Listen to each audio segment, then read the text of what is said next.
오늘 제 영상의 썸네일이 책육아의 단점이라고 적혀 있을 겁니다. 책육아에 미쳐있는 제가 책육아의 단점이라고 하니 어그로를 끄는 거 아닌가라는 생각을 하실 분들이 있으실 텐데요. 어그로가 아니라 진심으로 저의 책육아의 단점에 대해서 말씀을 드리려고 합니다. 먼저 제 얘기를 좀 드릴게요. 저는 학창시절에 모든 입시생들이 그렇듯이 스카이를 향해서 정말로 열심히 공부하던 모범생이었습니다. 제가 제 두 아들에게 제 학창시절을 얘기를 하면 아이들이 우스갯소리로 엄마 얘기만 듣고 엄마가 공부한 양을 생각하면 누가 보면 서울대 나온지 알겠다라고 놀리기도 했을 정도로 저는 사실 정말로 많은 시간 하루 종일 공부를 하던 학생이었습니다. 이렇게 제가 얘기를 하면 제가 어느 대학을 나왔는지 다들 궁금해 하시는데요. 제가 공개했다시피 저는 듣보잡 지잡대를 나왔습니다. 듣보잡 지잡대라는 말에 지금 이탈하시는 분들이 계실지 모르겠는데요. 그렇게 야박하게 나가지 마시고 끝까지 한번 들어보십시오.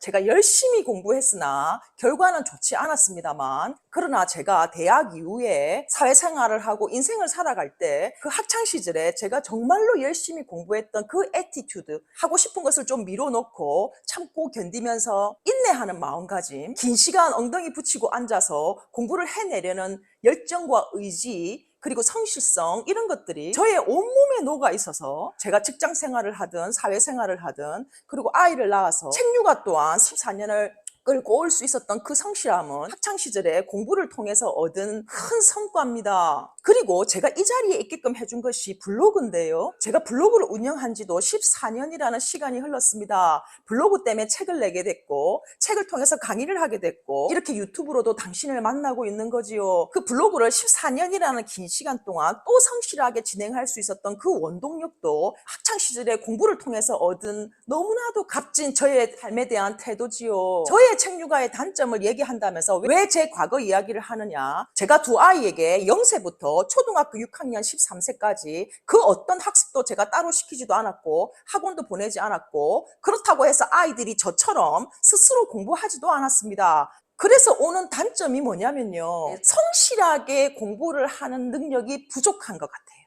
늘 자랑만 하다가 오늘 좀 고해성사합니다. 제가 누차 말하는 책 읽는 아이는 생각하는 아이로 자랄 확률이 높고, 그 생각이 생긴 아이가 중학교에 가서 자기 주도가 시작되어 스스로 공부할 확률이 높고, 스스로 공부하면서 억지로 사교육을 내몰리는 아이들보다는 공부를 잘하게 될 확률이 높다라고 제가 말씀을 드렸는데요. 제 예상이 저희 두 아이들의 경우에는 맞아떨어졌습니다. 그러나 초등학교 시기 6년 동안 매일매일 공부하는 공부 습관이나 공부 루틴이 없었다 보니까 성실하게 매일매일 할당량을 해내는 것에 대한 성실성이 정말로 두 아이가 부족합니다. 거의 시험 기간에 벼락치기로 공부를 하는 거지요. 사실은 사교육도 한 번도 받지 않고 학원도 가지 않고 시험 기간에 벼락치기를 해서 이 정도의 성적이 나오고 있는 것에 대해서 저는 참으로 감사하고 복받은 케이스라는 생각이 듭니다. 지금 막간을 이용해서 하는 틈새 자랑은 아니고요.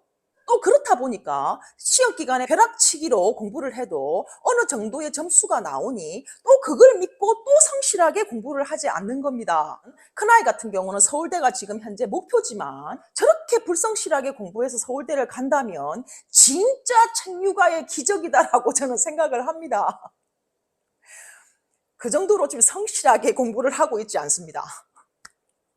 게임도 많이 하고요. 또 지금 운동에 빠져서 고2가 몸을 만들고 있습니다. 그래서 제가 조금 놀렸죠, 얼마 전에. 지금 큰아이가 서울대 항공우주학과가 목표인데요. 서울대 항공우주학과에서 서울대 최대로 진로를 바꿨냐고 제가 물었습니다. 너무 운동을 열심히 하셔서. 이렇게 초등 시기에 너무 놀게만 뒀더니 매일 일정 분량의 공부를 성실하게 하는 것이 참으로 부족하다는 아쉬움이 있습니다. 목표를 이루는 것도 너무 중요하지만 공부를 성실하게 함으로써 얻는 그 성실성도 정말로 큰 이점이잖아요. 그렇다고 해서 지금 책육아만 한 것에 대해서 전혀 1도 후회는 없고요. 제가 그 길을 밟아와 보니 이런 단점이 있다는 것도 알려드리는 게 좋을 것 같아서 오늘은 이 얘기를 드려봅니다. 오늘은 여기까지 하겠습니다. 내일 봅시다.